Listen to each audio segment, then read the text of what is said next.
The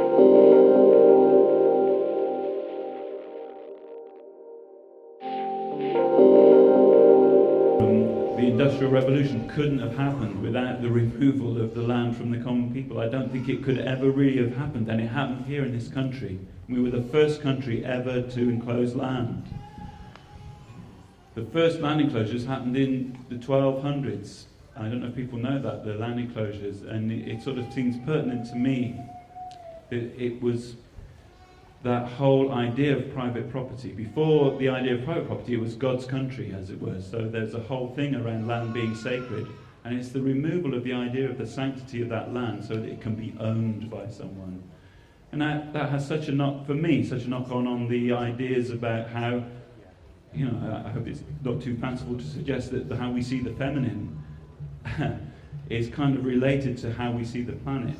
And, you know, this whole idea of private ownership goes hand in hand with this kind of very patriarchal system that we find ourselves in.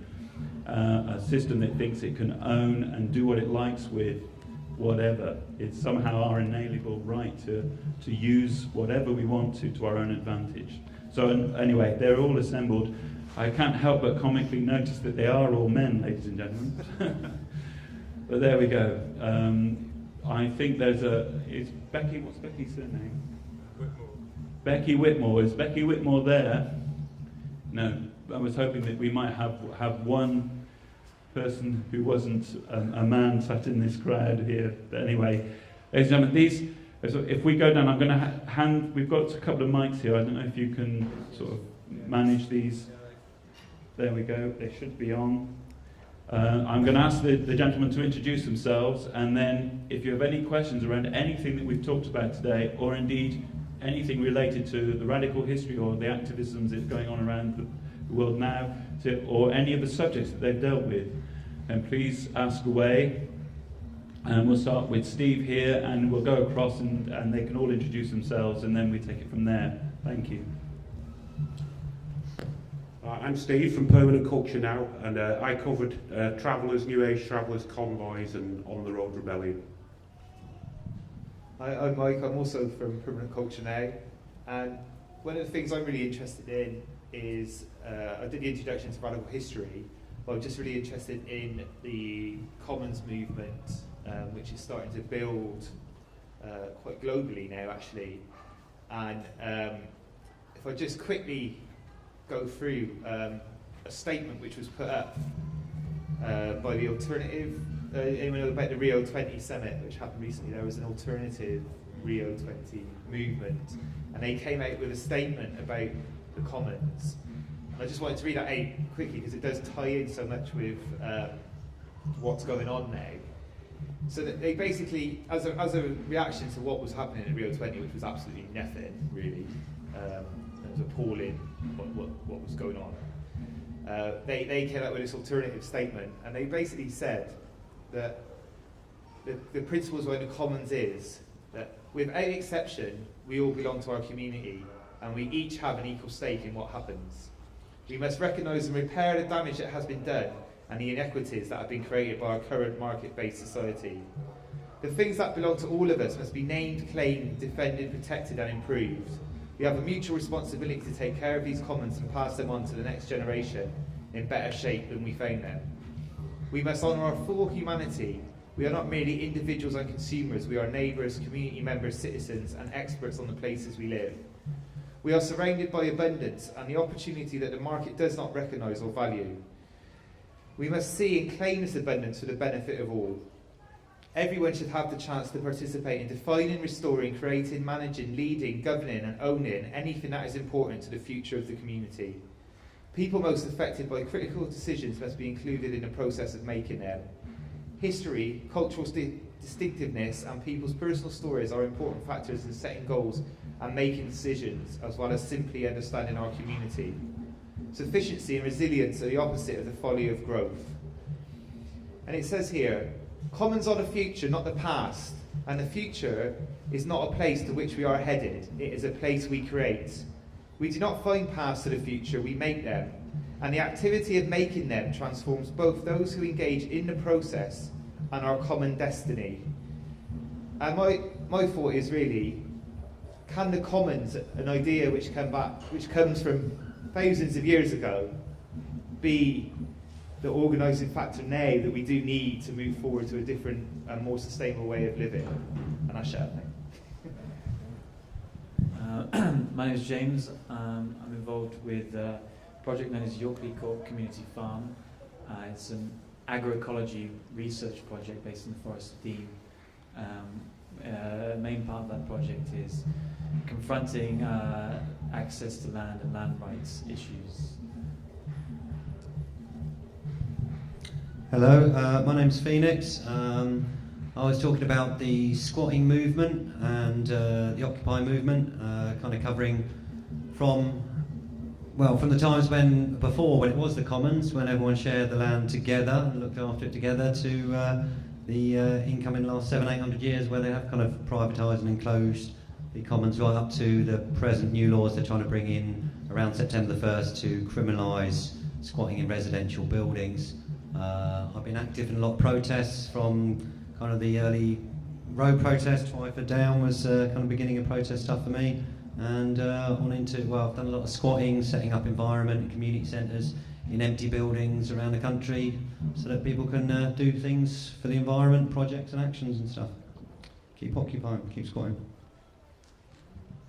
I'm Andrew, and I was talking about the diggers and levellers of the 17th century, and about a group called the Diggers 2012, who are in action now, who are squatting a large bit of woodland near Windsor, if anyone would like to go and visit us. Thank you very much, and it's been a real pleasure to listen to all of your talks today. Thank you so much, gentlemen, for being here. So I wonder if anybody would like to start off with a question sort of aimed towards the panel for comment. So please put your hand up and I'll bring this roving microphone to you and we'll take it from there.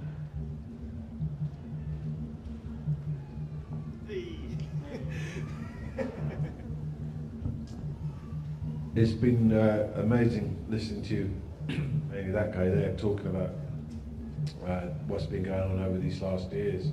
It was a bit like watching the Olympics. You know, I feel really proud to be British, you know. Just, wow, man, through all these different phases we've gone. My question is, you know, because I mean, I was there in Windsor, and basically through, and then St Paul's, up to St Paul's, Occupy St Paul's. And it's been a long old journey filled with great bliss and tremendous love and some fantastic ideas and some amazing efforts. One thinks of the Women Agreement Common. Perhaps that was one of the most powerful things that came in my experience. But have we got anywhere?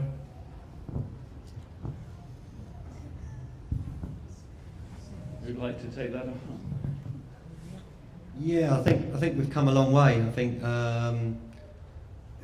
looking back through time, I did a bit on my talk, you know, kind of some of the anti-war protests in the 60s, onto 70s and Greenham Common, and the Occupy movement now today, occupying with tents, like the Greenham Common women occupied with tents and things, on into the 80s, the Stop the City, the Occupy movement now having, you know, had a place at St Paul's, Occupy London Stock Exchange, the 90s road protests and the international protests and the climate camps.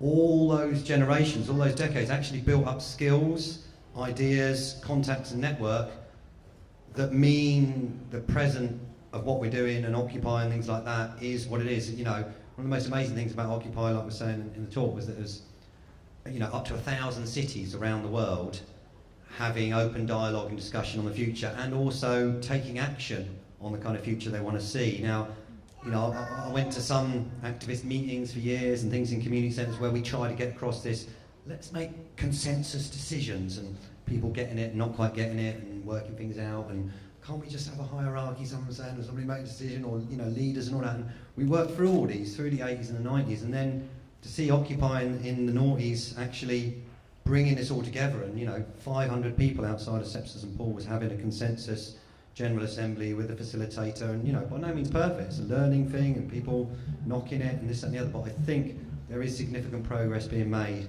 and that now 1,000 cities are going through that learning experience. I think it's an incredible thing, and the media will really try and knock it, take it back, say it's not achieving stuff, say your message is unclear or whatever, but there is a lot of people talking about their messages and their solutions and taking action to make it happen, and we've got to be hopeful for that. I think we are moving forward in a lot of ways.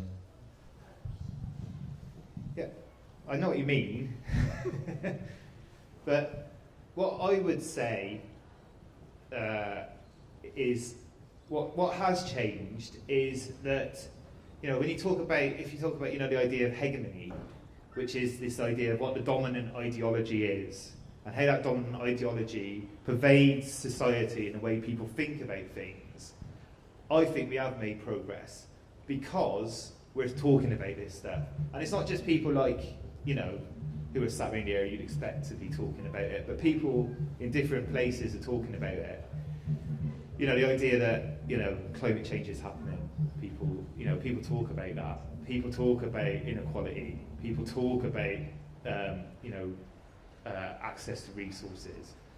What I feel is lacking at the moment is that there has to be some sort of mass movement still, which I don't know where that's going to come from, but I don't feel that at the moment, I mean, Occupy is good, but it's not, like the experience of Occupy in Bristol was that it didn't really engage with the general public particularly.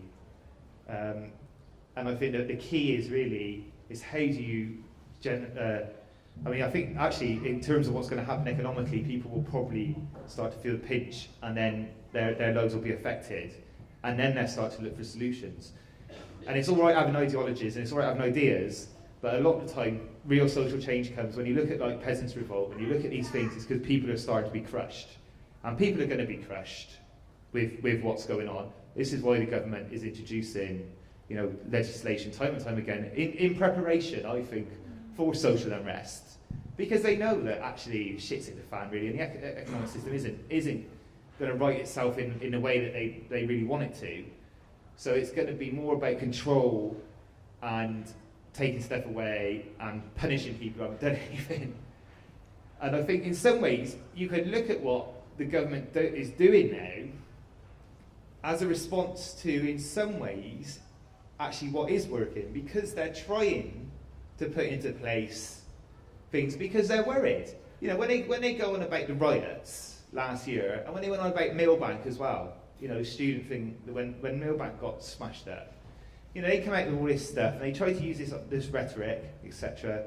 And I think actually they're not in control, really. I mean, this is the thing. This is like when they talked about the students and they went, "Oh my God, I can't believe the students went into Millbank and smashed it up." It's like, well, why not? You know, there's thousands of us. There's hundreds of thousands of us. But so why is that such a, you know, you know, like, oh my God, I can't believe they did that. Well, of course they could, because if everyone got together and did act in solidarity, then you would have a big movement. And I did think, actually, with the November the 30th demonstrations in Bristol about the strike, about the pensions, were really big. I mean, there's like 30,000, I think between 20 and 30,000 people out in Bristol on that day, and I thought, God, maybe there is something happening. But I do think that there has to be this engagement with the ideas of Occupy and that sort of thing, but also with the wider working class population. So I still think it's all about, it still is this ruling class, working class dynamic. And that's the fundamental, you know, how you change that social relation is the real issue. And a friend of mine did these posters about saying that, you know, you can't offset a social relation, you know, and I just think that's so true. You know, if you want to talk about carbon offsetting, you can't offset that social relation, which is basically inequality of power, inequality of economic power, and inequality of access to resource. And that is the real battle which I think we're going to face over the next 10 years, which really all these things are about. And I'll shut up there. Well, should we take another question, or Steve, do you want to? Yeah, I'll just do a quick one. Always the eternal optimist. In the last couple of years, there was a lawsuit filed against Monsanto by 130,000 American farmers. And they've insisted that the cases are dealt with on an individual basis to bankrupt Monsanto. The judge, of course, who's on Monsanto's side is no, will process you all as one. And they've said, fuck that, so it's case by case. You've also got quite a lot of Latin American countries have kicked Monsanto out. Vandana Shiva, who's an ecology activist in India, has kicked Monsanto out of India. So we've got quite a lot of optimistic stuff. We've got people like Jeff Lord from the permaculture movement, who's actually greening deserts and stuff. So from an ecological point of view, there is this massive whirlwind of really positive change. But as Mike says, we need to deal with the social relations, and we need to get all this knowledge onto the council estates. Once you get working class people into an idea, the neocons are fucked. They really are. Thank you. We'll take a question here. Sort of more of a point. I spent some time in Athens this year, and I was able to go to some of the local assemblies. If you watch the Real News DVD, you can watch it online. I really recommend it. And I was really inspired by what was happening there, because they started off about a year ago in Syntagma Square. It wasn't occupied, but it was obviously something very reminiscent of occupied. And obviously it was heavily repressed by the police. And they will realise sort of, well, what are we doing? You know, it's kind of like, we've got people from all around Greece, we're all coming here and we're discussing these huge ideas, but we've still got all the underlying problems with just the nuts and bolts of how to live in a community. So they've actually moved back into their communities and formed local assemblies, and they're just dealing with like the small things. And then as they sort of get comfortable, then they can start to deal with the bigger things. And I'm really interested in how that's going to work, or how we could do that in the UK. But the thing that was interesting was the most successful local assemblies are the ones that started before the crisis. So I think something like this model, or an idea like this, is maybe what we should be looking at the moment, before things really hit the fan, basically, in the UK. So that's basically it. I don't have a lot to say about it, because I was just there and people were sort of just telling me what they were saying, little bits and pieces. But I know that something like this is definitely the way forward for here in the UK, so just do some research, basically. So this model, does anyone on the panel have any comments further to make on this type of model? Yeah, I've got a quick one. I suppose, what's to say, a couple of bits. We occupied Parliament Square the other year. It was called a People's Assembly of Democracy Village. Got about 3 months protesting about the illegal wars in Afghanistan and other issues. But basically, People's Assembly movement, there is a global movement for it. And we came back from Copenhagen, and there was a People's Assembly right outside the conference centre, surrounded by 1,000 police or whatever, and people passing around megaphones, and they said get into circles so people can hear each other. And that call did in part way feed into the Occupy thing, because there was a call by the indigenous movements, the campesinas, the whatever the word, I'm trying to use the word, not third world, but the other countries from all around the world actually, and movements called for people's assemblies. I think we do need to move it into the communities and locally. There has been some attempts through the Occupy movement. There was Occupy Your Neighbourhood, trying to set up local community things, and it really is key, like saying, getting into the council estates, getting around and actually getting people to set up their own local direct democracy.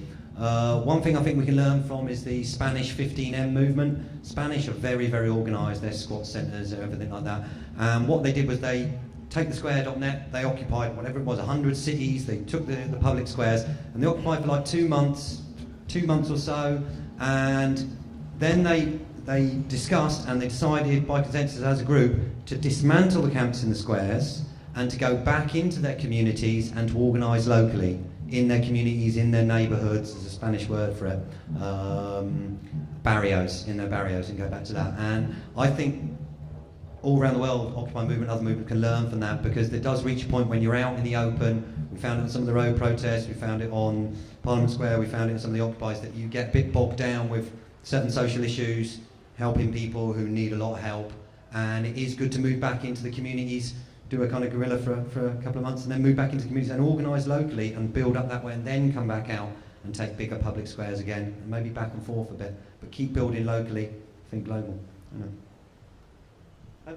Just say, I think it is inspiring. If you look at what's going on in the global south at the moment, it's like there isn't much going on, particularly European-wise, in respects of compared to what's going on there. I mean, if you look at places like Bolivia, who I had the chance to chat to the guy just before the Copenhagen summit, who came over from Bolivia. He was a member of their government, and it's like they are rejecting neoliberalism in some of these countries, like seriously taking it on.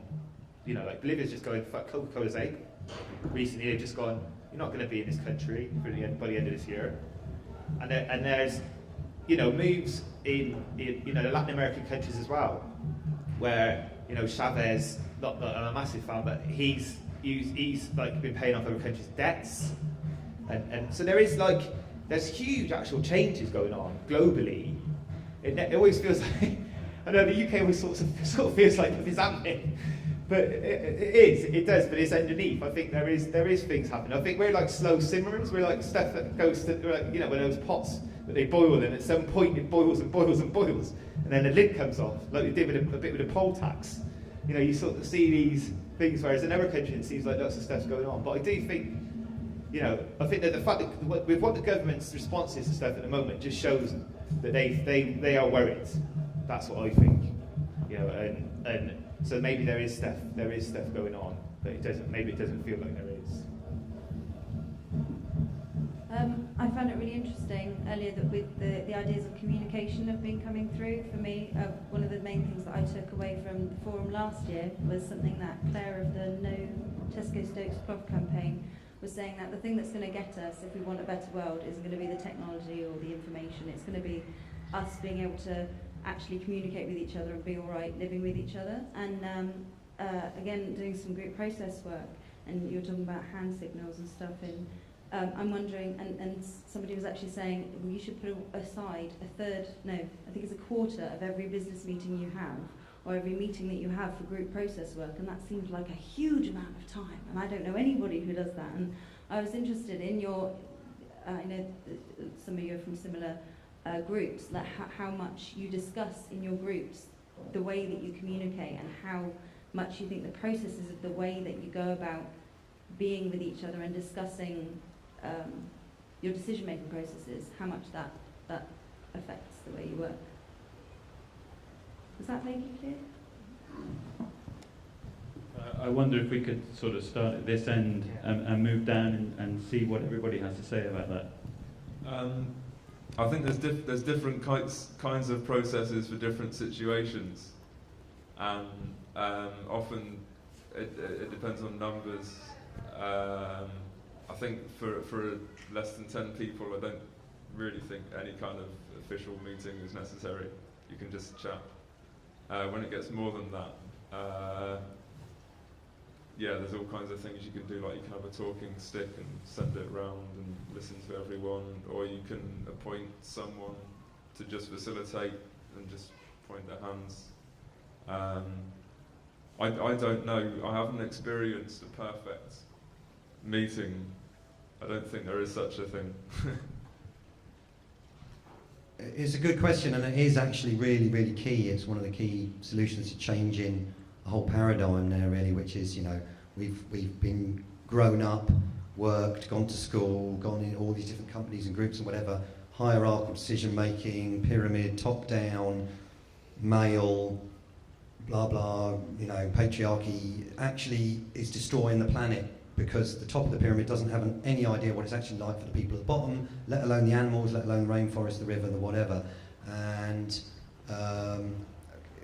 setting up 20 years of squatty community centres, early on reading, you know, some things. There's a very amazing American activist sister, Wicca sister called Starhawk, reading some of her books all about communication, about direct action, about magic, but also about communication systems. It's where, before I'd actually been to a rainbow gathering, and I'm big on rainbow and tribal stuff, and they use talking circles, where I heard about, in this Starhawk book, about talking stick, Native American thing, where everyone, men and women, everyone within the community gets a chance to talk and speak and listen.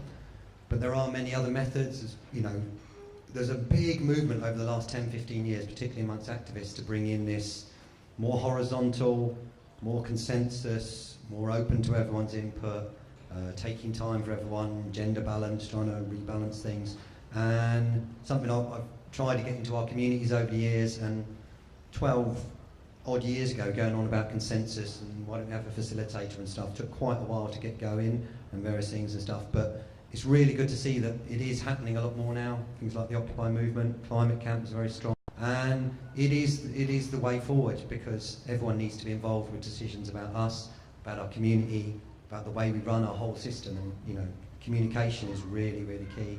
So if we can try and open that up, everyone be involved, facilitation, consensus, and like Andy says, there's sometimes you just want to chat amongst your mates over a meal in a project, other times you need to facilitate meeting, other times it might be talking circle. It's working out which one is most appropriate, and working through these new ways of communicating is very, very important. It's a major solution. Keep it up.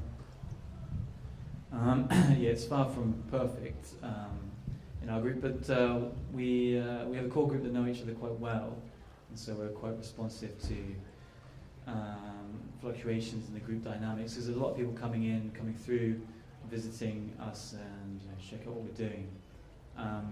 And so, yeah, we do try and be inclusive, but we also we don't want to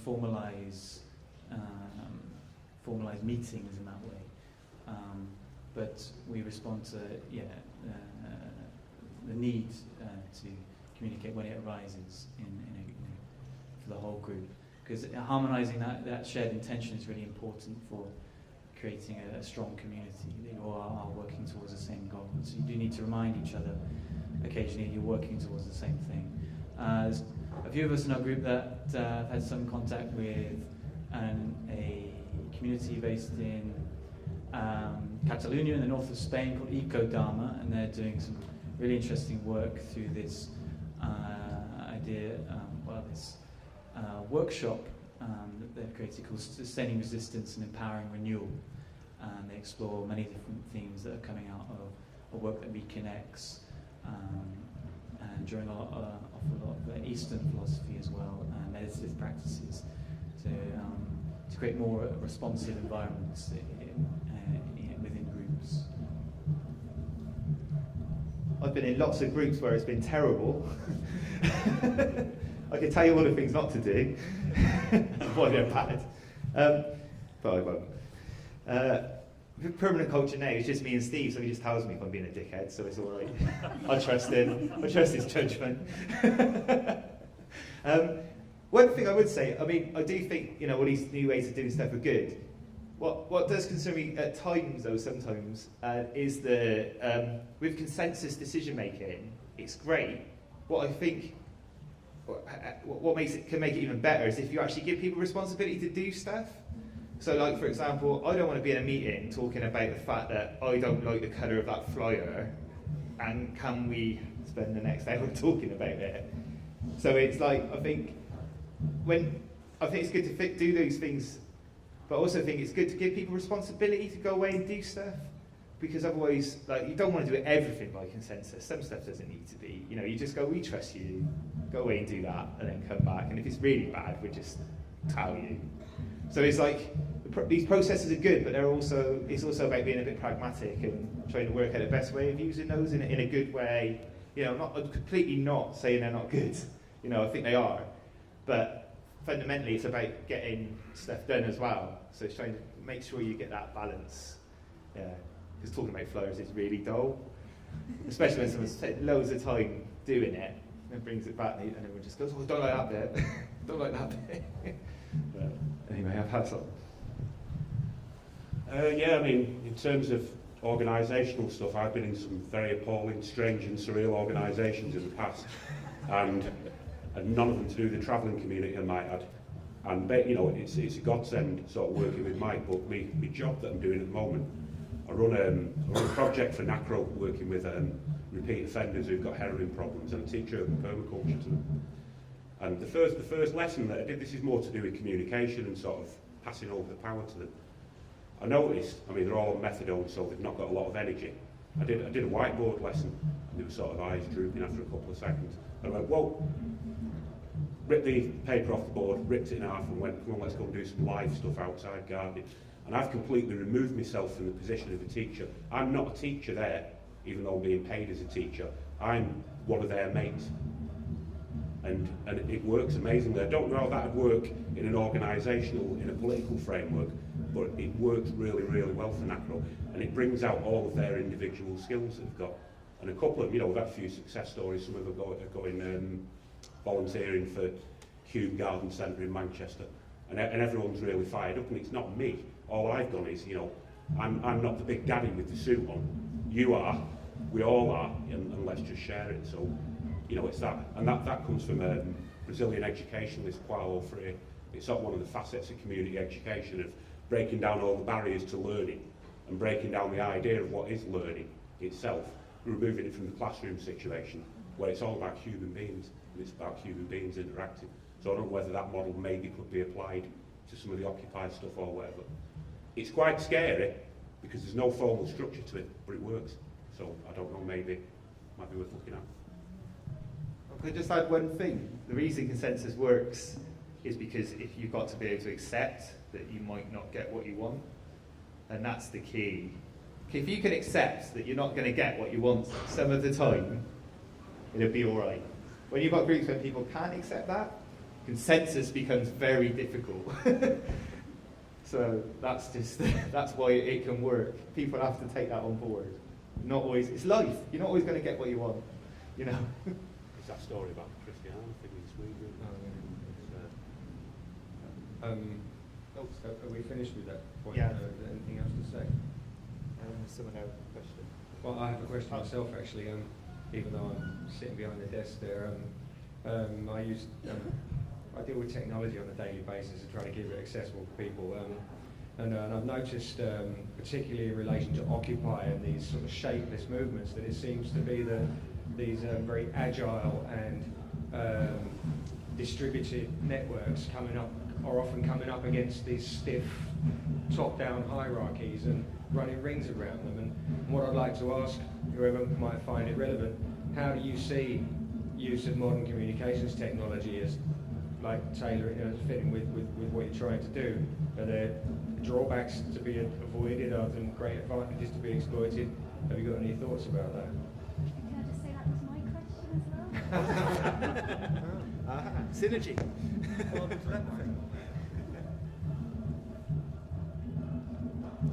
Tribal telepathy. Technology has really accelerated a lot of things. It's helped our communications, brought a lot of things together.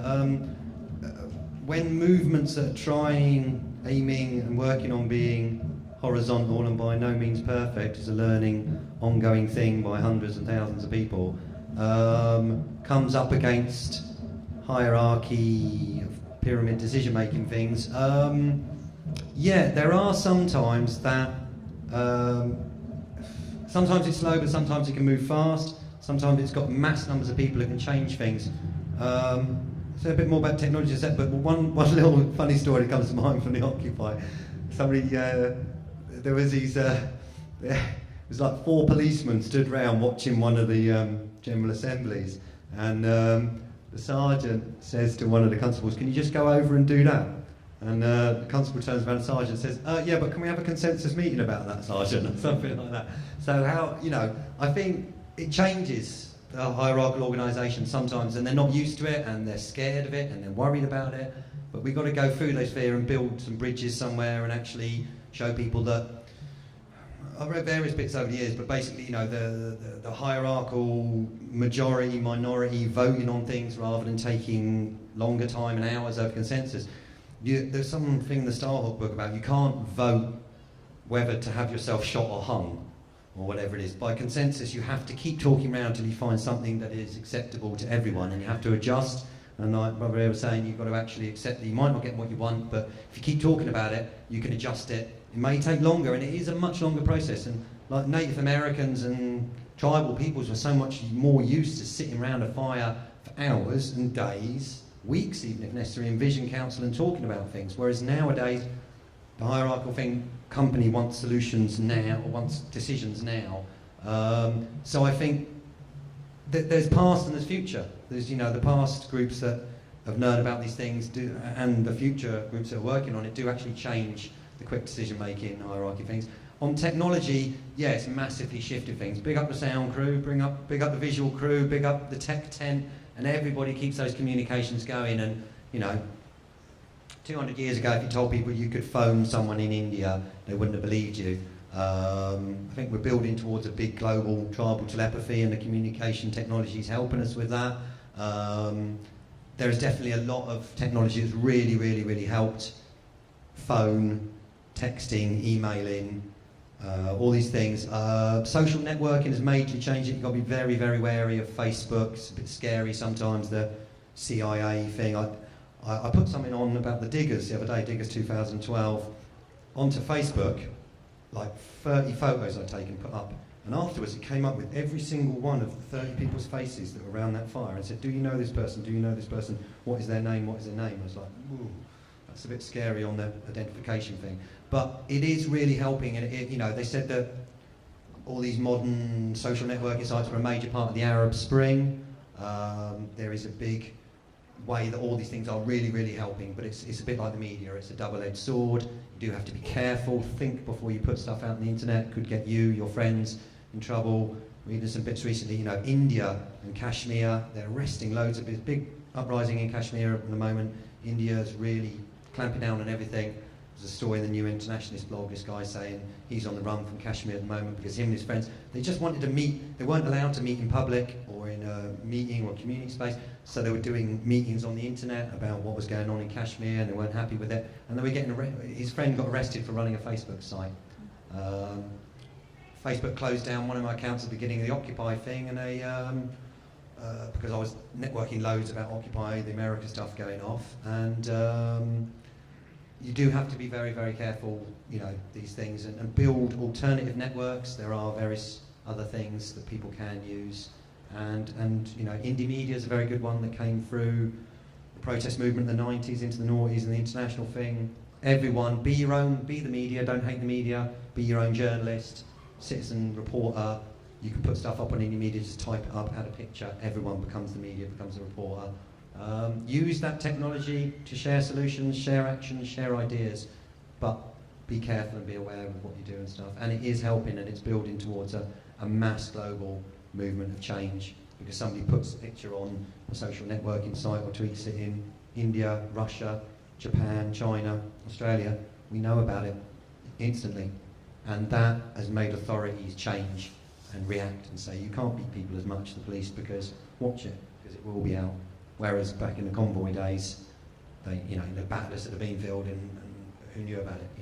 They edited it for a little bit. Now, if people back then had all had their camera phones, had them out, bosh, it would have been all over the world, and a lot more people would be aware of it.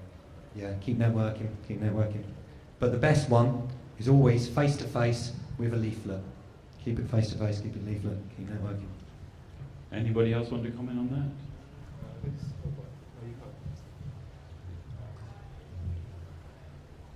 Yeah, camera phones have been amazing for the eco-village that we're living in now, because we've been threatened with eviction a few times, and we're just ready when they do come, and we're sort of almost looking forward to it in a way, because we'll get it on film and we put it out on YouTube and everyone will watch it. Yeah, when we were planning the eco-village and trying to make decisions about it as a group, we used email quite a lot actually, just sending out threads of emails to all the people who are members, just to kind of make decisions. And so if anybody disagreed, they just send an email back. And it's quite a long way of doing things, but it means that people who wouldn't normally talk that much at a meeting will be able to put things into words better by text. The one thing I think, because we were talking about history today, is just that it's a bit like the printing press, isn't it? You had the printing press and everyone was going, the printing press is going to change the world. And it's like, this technology is great, and it is, we use it all the time. But I think the key thing, like the Arab Spring was helped by technology, definitely. But there was, from what I read, there was huge amounts of community organising that was going on way before the Arab Spring happened, and that those things were in place for when stuff kicked off. So it wasn't just about, it wasn't a Twitter revolution. That's rubbish. Twitter was a tool which was used, which helped. It was about people actually putting their lives on the line, because people were getting killed. Let's not be, fucking about over there. So it was about people actually taking a stand and really using that technology in order to do that. But I think the fundamental thing is, organising solidarity with people Yeah, and obviously being careful about that. I think I read somewhere that, I don't know if it was the Arab Spring or something, but they use dating websites. As a backup, because the authorities will monitor it. Rather than email. Just a quick thing, if you ever want to do anything, just get on a dating website. And you can chat to each other all day, no one's going to bat an eyelid. And you can log in anywhere, and no one knows who you are. Just the last little bit before we change the subject, the Icelandic revolution, that we've hardly heard anything about in the Western press, but they got shot of 98% of the big parasitic American banks from the island, and they've also got People's Magna Carta, which until the incoming government signed, the people of Iceland refused them access to be a government. And that was all done online by a handful of activists. And banging pots and pans outside the phone. For a long time. Just a little bit more on that is amazing. I only know a little bit, and there's a film out about it. If you search the internet for it, I'm sure you'll find it, but it really is amazing what they did. Huh? It's called Pots, Pans and Other Solutions. That's If it. anybody would like a copy, bring your memory stick over to me. Pots, pans, and what was it? Other Solutions. Other solutions. They basically removed their government, removed the banks, removed the debt, said, hold on a minute, our government has borrowed this money, we didn't ask to borrow it, they put it into all these dodgy corporations and banks, they bailed out the banks, now they're expecting to ruin our economy and take all the money back off of us and repossess our homes and put inflation rates up and blah, blah, blah. We're not having it. So they all came out in the streets, pots and pans, bang, bang, bang, for months and months until the government basically fell and did it by people power. And then in the film, it basically says they got together and they said, we're only going to do this for 5 years and then we're going to stop. This movement is going to go on for a certain number of years and we're going to redesign totally how our constitution is, and actually put top politicians in jail and some bankers, and they redesign their entire constitution.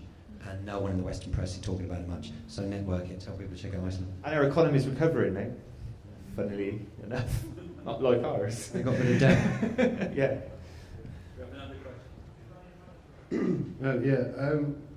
My name is Peter Plessis. I'm from Namibia. I've lived in the UK the last 3 years. One of the reasons I moved here was because of festival culture. Went to a festival in 2004. Thought I would really like my children to have more of that, and couldn't move here. And so I've lived here for 3 years now.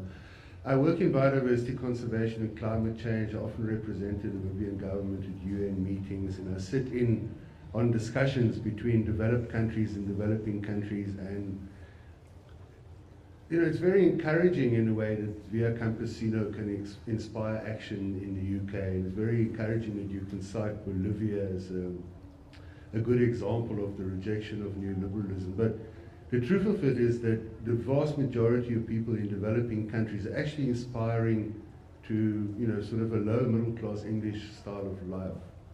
Exactly what you're rejecting, exactly what everyone here says is unsustainable, we can't do it anymore. Now, when you put together that aspiration with the fact that we've already discovered 4 or 5 times more fossil fuel than we can afford to burn, there's a very, very big disconnect between the developmental aspirations of the vast majority of the people in the world and what is physically possible.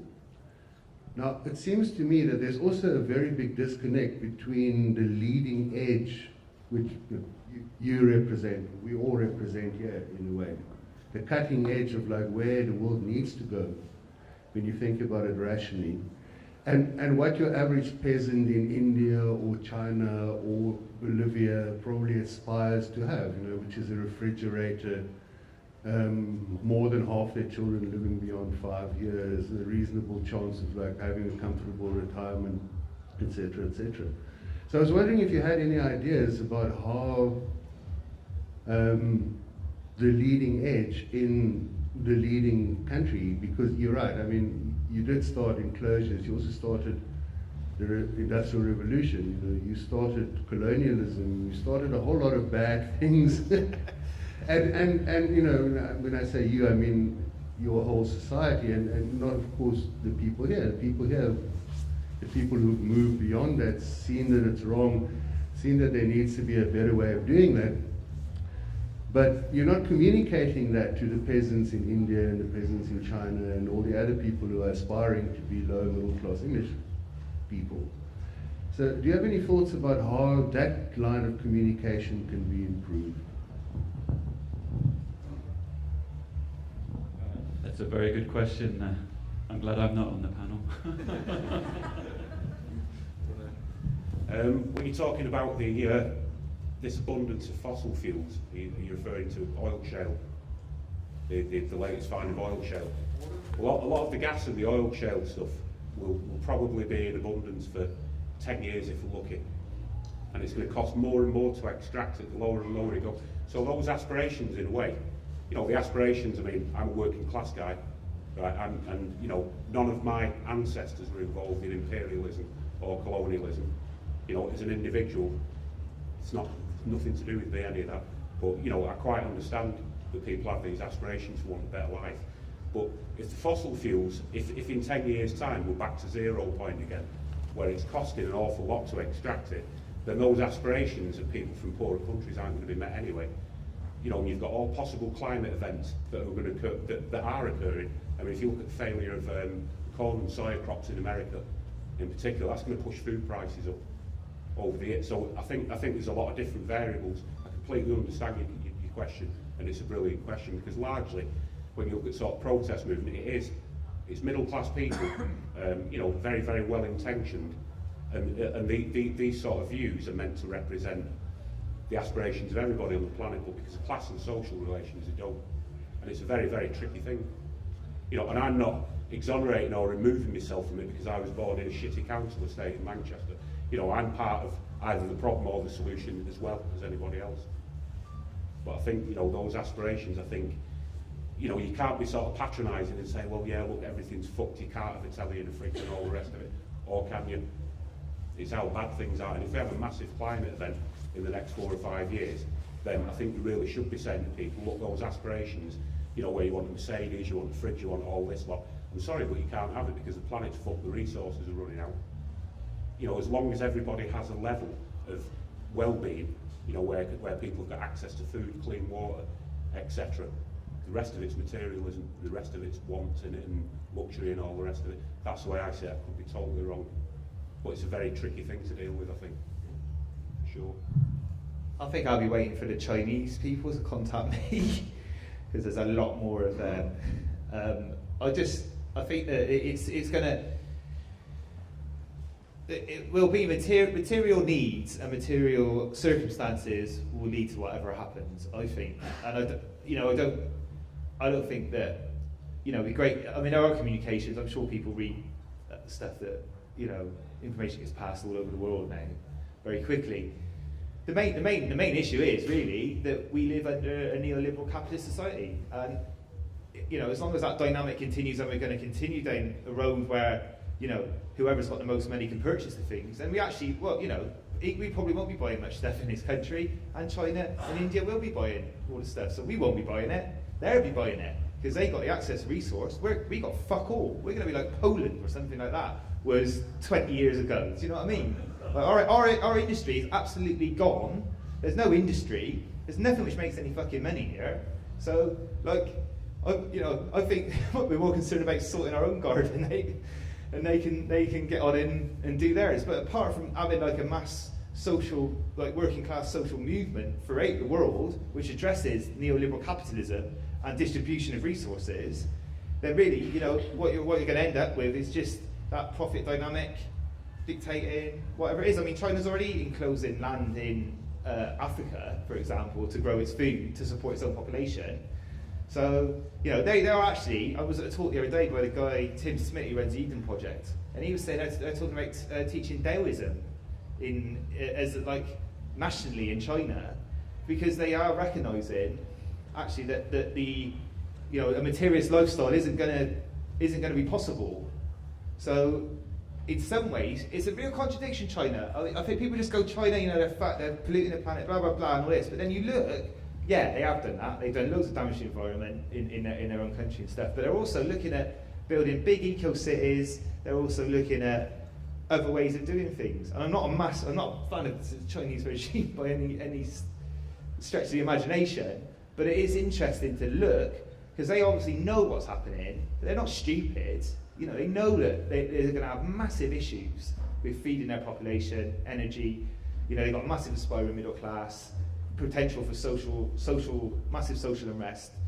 So there's so many dynamics going on, but hopefully just some of the ideas do spread around. It's the same problem over and over again. Distribution of resources, class relations. Whatever country you look at, that's what you're looking at. Inequality of power, inequality of economic power, inequality of access to resource. Whichever country you look at. So we're all unless you're at the top, and that's what needs to be addressed, really. And really, everything else is tinkering in some ways, I think. I might be wrong. But that's my view. Two people agree. Yay! I think it's about aspirations of freedom. I don't think it's up to us to patronise anyone else, any other culture, but just to understand your own aspirations of freedom. All we're saying in where we're coming from and our particular goals are economic autonomy and self-sufficiency, and that our freedom should be based on our responsibility for those economic systems that we depend on. And so, yeah, it's not up to us to prescribe some kind of ideal, but just say, well, look, what is freedom? And firstly, you have to understand the possibility of freedom in a negative sense, to be free from those systems that are oppressive, those systems that are destructive in some way. That's all we're really saying, that we should have a right to build our own home and to be economically self-sufficient. But then you have the problem of securing the wider ecological systems that your home will depend on, and your responsibility to sustain those ecological systems. And that's when you're drawn into politics, and that's when you're drawn into politics on a global scale in our current situation. And so approaching the political dimension from an ecological point of view and understanding sustainability, it's really understanding a principle of harmony and how we experience harmony and do we really value harmony. Really the only two principles that I would like to talk about in a political sense is freedom and harmony. I think, it's an interesting, good question. It's, we've all got to be part of the solution and not the problem. There is, I think if everyone wanted to consume the same amount as the average American or something, there's some figure about, we'd need 4 or 5 planets. We can't keep going on the way we're going. Can't have everyone in the world with whatever it is, house, car, 15 refrigerators, televisions, and whatever. It's not up for us in the West on whatever you want to perceive people as, or to actually dictate and tell other people how they should be living life, but we should be opening up the whole thing to everyone's input. There's a lot of people in indigenous communities and on landing groups all over the world who have already these solutions. They are aspiring to more, but we have to work on some more intermediate technologies and some more things that is accessible to everyone, throughout the world that they can work towards. I think the world in 50 years or 100 years is going to be completely different to how it is now, and we need to work on that and help to empower each other to actually make these things happen, particularly the renewable energy things, more in harmony with nature, how we're actually using these resources. There is enough in this world for everyone's need, but not for everyone's greed. Just one example, the amount of money, I think there's something like, if they spent 40 billion pound would sort out all of the world's starvation problems, everyone would be fed, yet we spend 400, 500 billion on war and things like that. I interviewed this woman at the Copenhagen thing for Solution Zone TV stuff. She was really powerful Kenyan woman, and I said, what's your idea? I mean, 70, 100 people, what's your idea for solutions? And she said, solutions, said, what we want, she said, we want is our food sovereignty. We want our food sovereignty. We want to be able to grow our food in our country and not have it taken away by the multinationals, and just to be able to get on with it, to be able to have the right to grow food on our own land. I watched this thing the other day about urban farming in Detroit, and this Giza basically, you know, just create a whole urban farm and loads of people getting involved from the local communities, cut down. He's right in the middle of what used to be a heavy crack neighbourhood in Chicago and that. And that's the indigenous people of that area and what's going on for them. And he was saying it's actually illegal to grow food in America or in city Chicago. And local solutions by local people working with intermediate technologies, what they can create together. We see a lot around festival culture, like saying kids to come and see. We create a lot of that and we see it. I mean, some of these alternative green festivals, they are a village, a city in a field run. Sunrise Off Grid's a perfect example, you know, and hopefully glimpses of that future become more mainstream and we all help each other to find some happier average where we can all exist on the planet together. And let's hope for a big evolution and a big shift in the way we all relate to each other and what we do so we can have a sustainable future for us and our kids. Big up the evolution.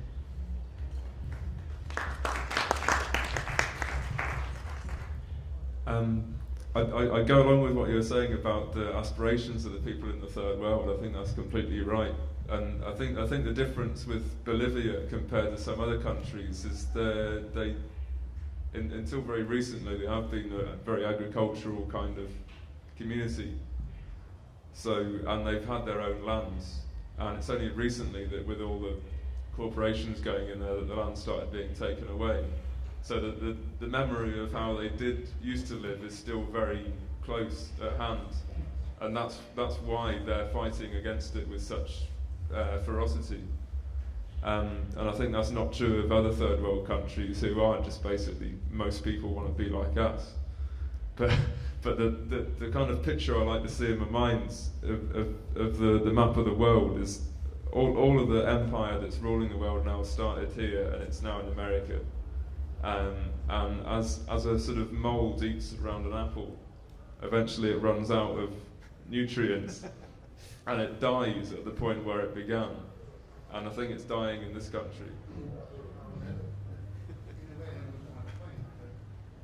People out there not realizing that they're still looking at your media and they're aspiring to be Katy Perry.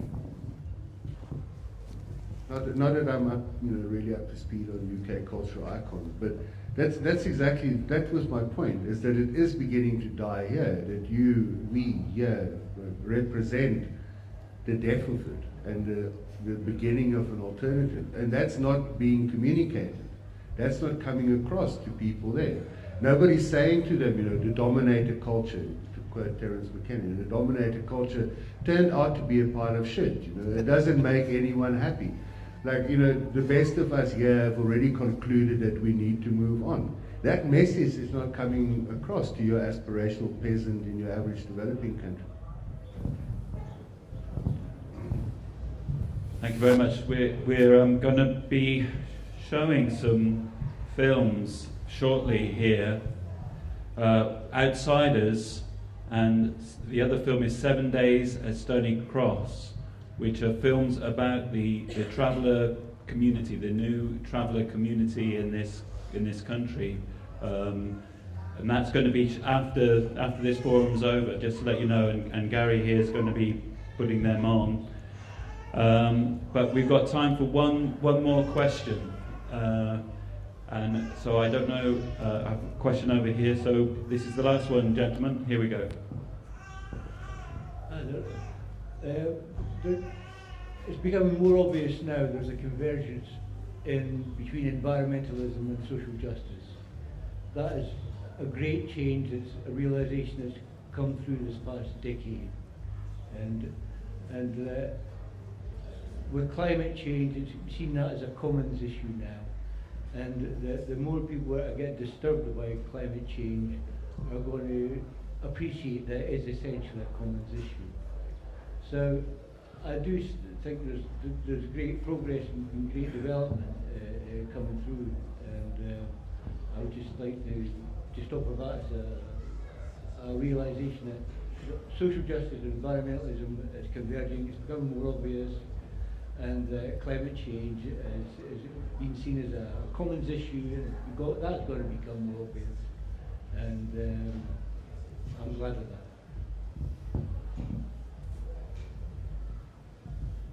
Any comments on that? Yeah. It's good. I mean, another thing which is happening recently, I went to a talk by Polly Higgins, who's a lawyer who's doing she's trying to get together a crime called ecocide, which is similar to genocide. So where a country or a state or business could be taken to court for mass destruction of environment, environmental damage to, like for example, BP and the oil spills and all that sort of thing. I mean, I think that's good. It's going to be interesting to see how a commons movement can develop within a capitalist system. I'm not sure whether it can, particularly, because it isn't going to want it to, really, because with commons you don't have control and you can't make a profit, particularly. So there is going to be a tension there. But then I think about like the fall of the Soviet Union, and the fall of the Soviet Union, communism was actually quite a bloodless end to a regime. And I do, in my more, when I think about things in a more positive light, I think, well, maybe we're seeing the end of neoliberalism, and actually maybe neoliberalism will actually just go in some ways, because of interconnectedness, because they could get away with causing like the Second World War and all this to regenerate stuff because people didn't know each other. There was everything's so much more connected and information is so much more available. And I do, there is a thing, because it is a bit like the cat that's jumped down a wall, neoliberalism, isn't it? It's like this cat's trying to go up the wall, but it can't, and it's going to hit the ground at some point. And it's what happens when it hits the ground is the key. It's a bit like when you have the revolution. It's not about the revolution, it's about the day after the revolution. That's the important day. What happens the day after? And I just wonder, whether developing these structures, people are talking about these things. There's loads of people looking at different economic models, for example, peer-to-peer type models, participatory economics. If you go online now, there's loads. We're going to start to look at some of them on our site. But there are people thinking about these things in a big way. But what's going to be the real issue is how is the existing neoliberal system going to react to what goes on?